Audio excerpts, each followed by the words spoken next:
고린도후서 12장 1절부터 무익하나마 내가 부득불 자랑하노니 주의 환상과 계시를 말하리라. 내가 그리스도 안에 있는 한 사람을 아노니 그는 14년 전에 셋째 하늘에 이끌려 간 자라. 그가 몸 안에 있었는지 몸 밖에 있었는지 나는 모르거니와 하나님은 아시느니라.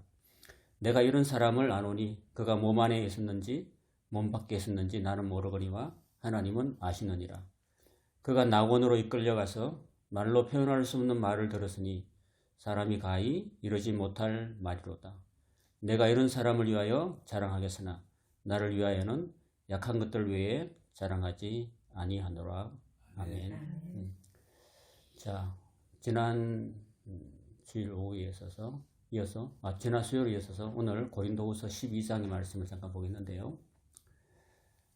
어떤 배경에서 12장의 말씀이 쓰여졌냐면은 고린도 교회에 말썽을 일으키는 사람들이 고린도 교회 성도들이 아니라 그 유대인들, 예루살렘에서 왔다고 자칭 말하는 그 거짓 사도들, 거짓 교사들이 몇 명이 들어와서 사도 바울이 지금 고린도 교회에 없잖아요. 아볼로 목사님도 지금 사임하고 에베소로 와 있는 상태고, 이런 상태에서 자칭 사도라고 하면서 와가지고 착한 순수한 성도들을 혼란시키고 그걸 거짓으로 이끌어서 바울을 사도가 아니라고 폄하시키고 교회를 마치 자기들이 진짜 사도라고 바울은 가짜 사도라고 이렇게 선동하고 하면서 교회를 어지럽혔던 그런 사람들이 있었다라는 것입니다. 그러면서 이제 사도 바울이 사도가 아니다라고 하면서 덧붙여 했던 말들이 바울이 남은 잘 고치는데 다른 사람의 병은 잘 고치는데 바울 자신의 병은 자기가 못 고치네? 이런 얘기를 했다는 겁니다. 사도 바울이 사실은 갈라디아서 보면은 너희가 할 수만 있었다면 눈이라도 빼어 나한테 줬으리라 이런 말을 하잖아요. 그죠? 사도 바울이 어떤 질병을 앓고 있었는가 하면은 성경학자들은 이런저런 얘기를 하시는데 안질이 있었다. 안질이 있었다. 그 안질은 아마 그 다메섹 도상에서 예수님 만났잖아요. 예수님 만나고 눈이 멀어버렸잖아요. 예수님 만나고 난 다음에 그 너무나 환한 예수님의 그 광채에 눈이 멀어서 아마 잘 보지 못했잖아요. 사흘 동안 보지도 못하고 먹지도 못했잖아요. 그랬잖아요. 그래서 아마 바울한테 예수님을 만난 충격 때문에 안질이 생기지 않았는가 이렇게 추측하는 성경학자들이 있습니다. 그리고 또 그게 큰 질병인가 그렇게 생각하는 사람들은 바울이 간질이 있었다 이렇게 이야기를 합니다. 간질 아시죠? 간질 아시는 거 보셨나요 혹시? 우리 옛날에 어릴 때 보면은 갑자기 애들 엎어져가지고 막 온몸 전신을 떨면서 입에 거품을 뿜는 그런 거 있잖아요. 근데 요즘은 간질 환자들 별로 못 보죠. 왜 못 봅니까? 약이 있으니까. 약이 잘 나와 있으니까. 옛날에는 약이 없었으니까. 동네에서 넘어져가지고 이렇게 거품 물는 사람도 있었는데, 요즘은 그래도 의학이 발달해서 그런 바울이 아마 말씀을 전하다가도 이렇게 가끔씩 이렇게 넘어져가지고 그런 성도들이 볼 때는 너무 놀랄 만한 그런 일들이 있었지 않았을까. 성경에 기록도 안 돼 있는데 아마도 간질이 아닐까라는 생각도 합니다. 그런 거 있으니까 자기가 사도라면 진짜 사도라면은 그런 병이 없어야지. 그리고 남은 고치면서 왜 자기는 못 고쳐? 이렇게 성도들이 얘기를 하겠죠. 교회는 사람들이 많으니까 말이 많아요, 적어요. 말이 많은 곳이 교회예요. 그러니까 교회에서는 평화롭게 유지하기 위해서는 말을 많이 해야 된다, 적게 해야 된다. 말을 많이 해야 되겠죠. 말할 만 해야 되는데 필요 없는 말, 쓸데없는 말, 그리고 사실이 아닌 말 이런 말을 하면은 안 되겠죠, 그죠? 남을 괜히 모함하는 말이 되고 남이 그 사실도 아닌데 사실처럼 이렇게 하는 말을 하면 안 되겠죠, 그죠? 더구나 목회자를 성도들이 이상하게 말을 한다든지 또 목회자가 또 성도들을 이상하게 말한다든지 성도가 성도를 이상하게 말한다든지 저는 부목사 생활을 10년쯤 하면서 그 결혼 교회 경험을 많이 했었습니다. 그러니까 뭐 목사님이 오래 못하고 이제 그만두는 경우가 들어 있었는데 그거 뭐 주로 보면 말 때문에 그래요. 말 때문에. 특별히 여자 전도사님을 우리가 보면 말이 많거든요. 그래서 제가 부산에 처음으로 전임 전사를 갔을 때 그 교회 원로 목사님 계시면서 원로 목사님이 저도 새로 부임했고 여자 전도사님도 새로 부임했는데 저를 둘이 부르더라고 자기 집으로 불러가지고 저희가 이제 우리 떨리는 마음으로 갔죠. 집에 가니까 내가 부탁하는데 특별히 말 조심해라고 누구한테 들은 얘기를 다른 사람한테 옮기지 말라고 항상 교회가 조용하고 평안하려면은 말을 옮기지 말아야 된다. 특별히 말 조심해야 된다. 특별히 그 여자들 이렇게 몰려다니면서 이렇게 말 함부로 하지 말라고. 그래야지 교회가 평안하다고 하시더라고요. 그게 1997년도 뭐 제가 처음으로 이제 장로신학대학을 졸업하고 처음으로 이제 전임전사 부임했을 때 그 남주석이라는 그 목사님께서 그렇게 이야기하시더라고요. 그러니까 우리가 제가 그 전도사님하고 얘기한 것도 그 전도사님 듣고 딴 사람한테 내가 예를 들어서 우리 홍 집사님 있으면 내가 이야기하잖아요. 홍 집사님이 집에 가서 사모님한테 이야기해버리고 사모님 또 다른 사람한테 얘기해버리고 다른 사람 또 얘기하고 그 돌고 돌아서 또 내한테 오는 거야. 이렇게 된 거예요, 여러분. 그러니까 결국은 내가 한 말은 결국 내한테 돌아와요. 그러니까 내가 상대방을 만약에 폄하했다 그러면은 그 말이 결국 나한테 돌아오는 거예요. 원수가 돼서 돌아오는 거예요. 그러니까 항상 말 조심해야 되는데 이 고린도 교회가 말이 많았습니다. 특별히 사도 바울에 대해서 이 거짓 교사들이 말을 많이 퍼뜨렸어요. 안 좋은 말들을. 안 좋은 말 퍼뜨린 중에서 사도 바울이 질병이 안 났는데 그 진짜 사도가 맞는가? 이렇게 생각. 막 성도들이 막 그런가? 제도말 기? 그리고 이렇게 한 거예요. 이해가 되시죠? 그렇게 된 거예요. 오늘 고린도후서 12장에 있는 말씀은 그 사도 바울이 병 안 낫는 거에 대해서 바울이 지금 이제 변명을 하는 얘기거든요. 그리고 또 그렇게 병도 안 낫고 그러면서 교인들이 또 한마디 더 한 게 뭐냐면은 사도 바울 제가 지난번에 외모에 대해서 얘기했죠. 너희들은 외모만 본다 그랬잖아요. 외모. 사도 바울이 그 주 2세기 보면은 그 바울과 뭐 틀린 뭐 서신이라고 있는데 거기 보면은 그 외경인데 거기 보면 사도 바울의 그 외모에 대해서 이렇게 기록해 놓은 거 있는데 제가 말씀드렸는데 기억나시는지 모르겠는데 사도 바울은 일단은 키가 작았어요. 단신이었어요. 이수근처럼 저처럼 단신이었는데 그러니까 그 아볼로 목사님은 키가 훤칠했죠. 그 말도 잘했어요. 구변도 좋았어요. 근데 반면에 바울은 키가 작고 말도 따따붙하고 그랬어요. 이런 것도 말이 많았어요. 교인들 사이에. 그런 것들 있었고 그래서 그 일자 눈썹에다가 그리고 매부리 코에다가 그리고 머리는 대머리고 빛나리고 그 다음에 또 말은 따따붙하고 다리는 안장다리고 안장다리 O형 다리 있죠. O형 다리. 이 다리가 이렇게 일자로 되는데 이게 기울어졌어요. 이렇게 안으로 굽어진 다리. 그러니까 겉을 보면 정말 볼품이 없었어요. 바울이. 그 볼품 없는 그 바울 속에 그리스도께서 과연 안 계실까? 이런 생각까지 했다니까. 전체적 나누기야. 그래서 과연 그리스도께서 저 안에 계셔가지고 바울이 진짜 말씀 전하는데 진짜 그 예수님이 저 사람 속에 들어 계시는가? 진짜 저 안에 계셔가지고 예수님이 바울을 통해서 말씀하시는가? 라는 생각까지 했다니까요. 고린도 그 교인들이. 이런 문제에 대해서 지금 고린도후서 12장에서 말씀하고 있는 거예요. 그래서 바울이 부득불하게 어쩔 수 없이 정말 아무 이익도 없고 무익하나마 내가 내가 이야기하는데 자랑하는데 내가 주님께로부터 받은 환상과 계시를 내가 말해줄게 라고 편지를 쓴 거예요. 이거는요 자랑하려고 쓴 게 아니라 하도 바울에 대해서 폄훼하고 바울을 불신하니까 이렇게 쓴 거예요. 여러분. 만약 여러분들이 나한테 김정은 목사님은 돈을 밝히고 또 뭐 어쩌고 저쩌고 하면 내가 가만히 그냥 있어야 되나요? 아니면 뭐라도 변명을 해야 될까요? 가만히 있는 게 나을까요? 변명을 해야 될까 말까요? 하나님께 기도하고 맡겨야 될까요? 어쨌든 바울은 지금 이제 변명을 하는 거죠. 그러면서 이제 받은 계시를 이야기합니다. 내가 그리스도 안에 있는 한 사람을 안다 그랬습니다. 그 누굴까요? 자기 자신이야. 그리스도 안에 있는 한 사람을 아는데 그는 14년 전에 셋째 하늘에 이끌려 간 자라 그랬습니다. 하늘이 첫째 하늘이 있고 둘째 하늘이 있고 셋째 하늘이 있대요. 그럼 첫째 하늘은 뭐예요? 그냥 우리가 보고 있는 하늘, 그죠? 그러면 하늘 너머에 또 하늘이 있죠, 그죠? 여러분 하늘이 저기 파랗게 보이죠? 근데 하늘은 실제는 무슨 색일까요? 검은색이에요.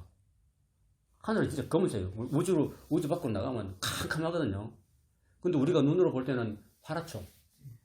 파란 것만 보이는 거지 실제로 그 너머에 있는 그런 하늘은 온통 우주가 검어요. 캄캄해요. 그 캄캄한 곳이고 첫째 하늘은 우리가 보이는 하늘이고 둘째 하늘은 뭔지 잘 모르겠지만은 하늘 그 너머에 있는 그런 곳이 아닐까 싶고 그 다음 셋째 하늘이 있다고 합니다. 셋째 하늘. 지금 바울이 지금 나는 셋째 하늘에 이끌려갔다고 이야기하거든요. 그래서 삼청천이에요. 그곳에 이끌려갔는데 그곳이 과연 어딜까? 어딜까? 라고 생각하는데 바울이 그리고 이것만 듣다 보고 있으면은 아무리 묵상하셔도 답이 안 나와요. 그 다음 절을 읽어야 답이 나와요. 그래서 자기가 거기 갔는데 자기가 몸 안에 있었는지 못 받겠던 자기는 몰랐대. 이끌려 갔는데 분명히 삼청천에 이끌려 갔는데 내가 몸하고 같이 갔는지 내 영혼만 갔는지 나는 모르는데 하나님은 아신대. 무슨 말인지 알겠죠? 그러니까 답이 뭘까요? 내 몸하고 같이 갔을까요? 아니면은 내 영혼만 갔을까요? 나도 몰라요. 바울도 모른다. 나도 하나님만 아시는 거예요, 그죠? 올라갔어. 근데 여러분 그 에스겔서에 보면 그죠? 에스겔서 28장에 보면은 에스겔한테 에스겔이 지금 바벨론 포로가 잡혀가가지고 거기 유대인들이 같이 포로 에스겔이 두 번째 2차 포로에 잡혀갔거든요. 여호야긴 왕 때 잡혀갔는데 그 유대 장로들하고 잡혀갔는데 유대 장로들이 자기들이 우상숭배가 잡혀가는 걸 모르고 에스겔한테 와가지고 막 따지듯이 물어요. 우리가 왜 이렇게 하나님 백성인데 이렇게 나라가 망하고 이게 이방 나라에 바벨론에 포로가 잡혀와야 되느냐고 막 따져 물었어요. 에스겔한테. 그럼 에스겔이 대답을 해줘야 되거든요. 하나님의 선지자로 대답해야 되는데 대답할 말이 없는 거예요. 대답할 말이 없을 때 하나님께서 갑자기 나타나요. 갑자기 하나님께서 우주선 같은 걸로 탁 나타나거든요. 에스겔을 확 잡아 끌어가요. 끌어가는데 어떻게 끌려간지 아세요? 에스겔서 28장에 보면요. 하나님께서 그 우주선 같은 데 내가서 손이 쑥 내려왔는데 에스겔을 그냥 너 타라 이렇게 한 게 아니고요. 타라 그랬으면 좋은데 하나님께서 에스겔을 머리끄댕이에 잡고 있잖아요. 손이 확 머리끄러지 않고 있잖아요. 확 끌어올린 거야. 에스겔이 기분이 좋았을까 안 좋았을까요? 안 좋았어요. 여러분 보고 차 타러 갔는데 머리 꺼지고 타고 기분 좋게 사면 좋겠어요. 에스겔이 분하고 두려운 마음에 이렇게 끌려간 거예요. 이렇게 머리끄댕이 잡혀가지고 우주선 타고 갔는데 순식간에 날아갔어요. 예루살렘으로. 바벨론에서 예루살렘까지 거리는요. 걸어서 5달이 걸려. 넉 달이 걸려. 넉 달이. 그러니까 보세요. 정월 초하루에 출발했는데 에스라 에레인이 정월 초하루에 출발했는데 예루살렘 도착하니까 5월 초하루 됐거든요. 넉 달이 걸린 거야. 넉 달이 걸린 건데 넉 달 걸린 거리를 하나님이 확 들어가니까요. 1초 만에 간 거예요. 1초 만에. 가가지고 보여주시는데 봐라. 너희들이 이렇게 봐야 돼요. 예루살렘 여인들이요. 담무스 시내 예루살렘 성전이 있잖아요. 성전 안에서 하나님의 신상을 하나님이 있어야 되는 그곳에 담무스를 갖다 놓고 담무스 신이 있잖아요. 이방 신이에요. 그 바벨론 신인데 거기다가 그 예루살렘 여인들이 거기서 눈물을 흘리면서 기도하고 있는 거야. 그걸 하나님이 예수에게 보여주세요. 봐라. 너희들이 이름 모르고 이렇게 우상을 숭배하는데 너희들이 망한 게 당연하지 않느냐라고 보여주신 거예요. 이렇게 끌려가지고 예루살렘에 여기 보여주고 저기 보여주고 저기 보여주고 다 해적인 거야. 다 보여주고 난 다음에 하나님이 다시 머리끈 쫙 휙 나가지고 다시 갖다 놨어. 다시 갖다 놨어 이게. 그러면 그게 자기가 끌려갔는데 몸이 갔을까요? 아니면은 영혼만 갔을까요? 몰라요. 하나님만 아시는 거지. 근데 그 장로들이 굉장히 묻고 있는데 그래서 데리고 간 다음에 이야기해 줘라 그래 하나님. 봐라. 네 보여준 거 본 거 내가 보여준 거 너 장로한테 이야기하라고 이렇게 한 거예요. 집에 가셔서 에스겔서 28장을 보세요. 그렇게 되어 있어요. 그 하나님께서는 그렇게 이끌어 가셔가지고 보여주시는 거예요. 근데 보여준 그거 보시 어디로 거기 삼청천이 셋째 하늘이 어디냐면은 4절에 나와 있어요. 4절에 보면 그가 낙원으로 이끌려갔다고 했어요. 지금 바울 자신을 3인칭으로 이야기해요. 3인칭. 내가 낙원으로 가는 게 아니고 그가 낙원으로 이끌려갔다. 낙원이 어딜까요? 낙원이 패러다이스. 천국이겠지. 천국 아니고요. 우리가 보통 많이 오해하는데 지금 예수님께서 십자가에 돌아가셨잖아요. 예수님이 가운데 달리시고 두 강도가 같이 달리잖아요. 그죠? 맞죠? 근데 한편 강도가 누가복음에는 다른 복음에는 그런 말이었는데 누가복음에는 예수여 당신의 날에 나를 기억해 주십시오 하고 한편 강도가 막 예수님 욕했잖아요.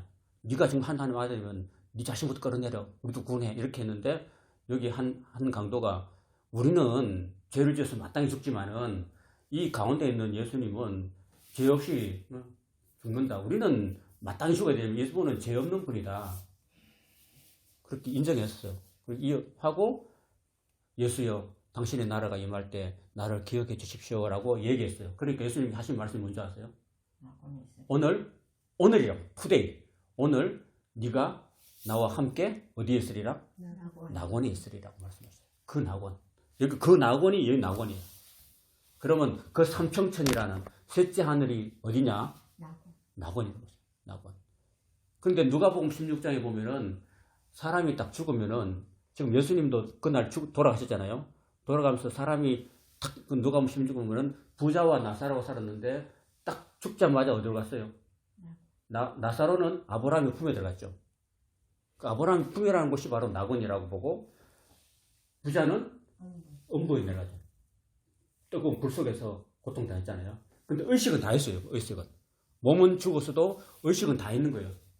우리 가족이 5 형제가 있다는 거 다 기억하고 그 나사로를 보내달라는 것도 기억하고 통증도 느껴요. 통증도. 그러니까 고통스럽고 목마르고 나사로의 그 새끼손가락에 물 한 방울 찍어가지고 내한테 좀 갖다 달라고 할 정도로 통증이나 감각이 다 살아있고 의식이 다 살아있는 거예요. 여러분. 우리가 죽어도 다 의식이 있고 또 통증이 다 있다는 사실이에요. 통증이 없다면 지옥이 필요 없겠죠. 만약에 사람이 통증을 못 느낀다면 지옥 가도 괜찮겠죠. 아무리 뜨거운 물이 들어가도 뜨거운 걸 모르면은 안 고통스럽겠죠. 그죠? 그렇지만 통증이 살아있기 때문에 다 있는 거예요. 그래서 그 사도 바울이 끌려갔던 곳이 바로 낙원을 갔는데 그 낙원에서 어떤 일이 있었냐면은 말로 표현할 수 없는 말을 들었다고 했어요. 가히 사람이 이루지 못할 말이로다. 이렇게 말하면서 내가 이런 사람을 위해서 자랑하겠으나 나를 위해서는 약한 것들을 위해 자랑하지 아니하리라. 내가 만일 자랑하여도 어리석은 자가 되지 아니할 것은 내가 참말을 한다. 거짓말하지 않는다. 그러므로 누가 나를 보는 바와 나를 보면서 사도 바울을 과대평가하지 않도록 하기 위해서 내가 고만한다. 지나치게 생각할 바와 내가 더 이상 언급하지 않겠다. 그만둔다. 이런 이야기를 하고 있어요.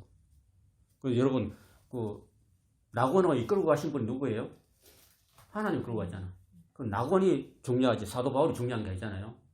그럼 사도 바울이 괜히 그 삼청천에 낙원에 끌려갔는데 사도 바울이 와 당신은 대단한 사람입니다 라고 사람들로부터 과대평가 받으면은 하나님이 기뻐하지 않는다는 사실을 바울이 알았기 때문에 더 이상 이렇게 여러분들에게 더 이상 말을 못하겠다 이라고 얘기한 거예요. 여러분. 우리가 많이 사람들로부터 하나님부터 많이 은혜를 받아도 우리가 너무 자랑하지 말 것은 괜히 간증하는 사람들이 괜히 자기가 막 놀라운 경험을 했다고 해서 자기가 너무 과대평가되면 안 되는 거죠. 그죠? 누가 과대평가돼야 돼요? 하나님이 진짜로 높임을 받아야 되는 거지. 인간이 어떤 경우에도 인간이 하나님보다 더 높임 받으면 안 되는 거죠. 바울이 그렇게 해서 자랑하지 고문한다. 지나칠까봐. 그래서 그러면 왜 병이 생겼느냐? 그 7절에 대답하고 있어요. 여러 계시를 받은 것이 너무 커가지고 너무 자만하지 않게 하시려고 내 육체에 곧 육체에 가시를 주셨다는 거예요. 육체의 가시가 뭘까요? 여러분 손톱에 가시 한번 박히면 아프죠? 그죠? 육체의 가시를 질병이라고 이야기하는데 곧 사탄의 사자를 주셔서는 이는 나를 쳐서 나로 하여금 너무 자만하지 않게 하려 하림이라 했습니다. 바울이 그런 안질이라든지 또는 그 뭐랄까 그 간질이라든지 이런 병이 있었는데 이거를 사도 바울도 고침 받고 싶었겠어요? 안 받고 싶었겠어요? 받고 싶겠죠. 그래요? 안 그래요? 그 사람이 발 다치는데 빨리 고침 받기 쉽지 이걸 갖고 내가 죽을 때까지 가겠습니다. 그런 거 아니잖아요. 그런데 하나님께서는 사도 바울이 기도를 3번 했어요. 보통 기도를 3번 한다는 것은 진짜 최고로 한다는 거예요. 기도 제목 한 개 가지고 계속 기도한다는 거예요. 3번씩 기도하는 거. 그래서 사도 바울이 내가 이거를 내 육체에서 가시를 하나님 제거 주십시오라고 기도를 3번씩은 했다는 거야. 근데 하나님이 고쳐줬어요? 안 고쳐줬어요? 안 고쳤다니까요? 이유는 뭘까요? 이유는 뭘까요? 네가 계속 그 가시가 있음으로 해서 네 교만하지 않도록 한 거다. 교만하지 않게끔. 그래서 그리고 하나님 한마디 더 하셨어요. 네가 약함으로 내가 강하다. 네가 약할 때 곧 내가 강해진다. 네가 약해서 참 받은 은혜가 너무 커서 내가 너를 약하게 만들었는데 네가 약함으로써 네가 하나님을 더 의지하고 교만하지 않기 때문에 내 은혜가 너에게 더 풍성해진다. 이런 말씀하셨어요. 자, 그러니까 결론적으로 뭐예요? 바울이 육체의 질병이 있었죠, 분명히. 그죠? 있었는데도 불구하고 성도들이 사도가 돼가지고 자기 병도 못 그러냐, 이렇게 말을 했는데 그거는 아닌 거죠. 그죠? 그래, 내가 받은 은혜가 너무 커가지고 하나님 내게 주신 질병이었는데 남들 고침받지 않고 싶겠냐? 남들 건강하고 싶지 않겠느냐? 그러나 하나님께서 나를 자고하지 않게 하기 위해서 내한테 주신 질병이고 하나님이 됐다. 너 그냥 갖고 있으라고 하시는데 남들 어떡하겠느냐? 라고 고린도 교회 성도들한테 이렇게 말하는 거예요, 여러분. 그러니까 결국은 고린도 교회 성도들이 바울이 질병이 있는 것 가지고 논해야 됩니까? 비판해야 됩니까? 비판하지 말아야 됩니까? 말아야 되겠죠. 그죠? 당연히. 오히려 기도해 줘야 되겠죠. 그죠? 목회자가 아프고 힘들고 그러면은 기도해 줘야 되고, 성도가 아프고 힘들면 목회자가 기도해 줘야 되고, 기도해 줘야 되는 문제지. 그 목회자가 돼가지고 그 질병 앓고 그렇게 사냐, 이렇게 얘기하면은 함부로 말하면 안 된다는 거죠. 그죠?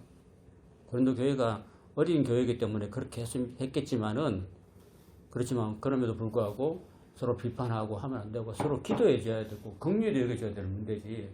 그래서는 안 된다라는 이야기를 하고 있는 거예요.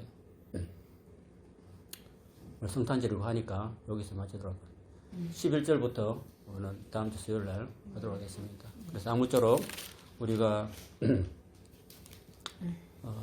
고린도 교회가 신약 교회 중에서 가장 문제가 많은 교회인데 그게 오늘 우리하고 전혀 상관없는 게 아니고 오늘 우리 교회, 한국 교회도 그렇고 우리 교회도 이런 많은 문제가 있고 또 있을 수도 있고 그렇습니다. 그러니까 우리는 아무쪼록 이렇게 서로가 사랑하고 제가 고린도전서 16장 이야기하면서 사도 바울이 모든 일을 사랑으로 행하라고 했잖아요. 그죠? 제발 이렇게 제발이라는 말은 없는데 붙여놔서 제발. 그러니까 누가 아프면은 진짜 사랑하면은 너 왜 몸 그 영을 했어? 내가 조심하라 안 그랬어? 그렇게 말하기보다는 너 다쳤어. 그래 좀 조심하자고 말도 따뜻하게 하고 그리고 따뜻하게 위로해주고 도와주고 챙겨주고 이런 것들이 그게 교회가 나아가야 될 그런 모습이라고 생각합니다. 아무쪼록 저도 부족하고 또 우리 교회도 작고 하지만은 서로가 사랑하고 부족하기 때문에 사랑하는 거잖아요. 부족하기 때문에 사랑하고 위에서 기도해주고 그렇게 다들 어렵게 살고 힘들게 사는데도 불구하고 그러니까 더욱더 사랑해주고 또 위로해주고 또 기도해주고 이렇게 해서 또 다가오는 새해도 사랑으로 똘똘 뭉쳐가지고 모든 어려움을 헤쳐나갈 수 있는 하나 되는 우리 교회가 될 수 있기를 바랍니다. 아멘.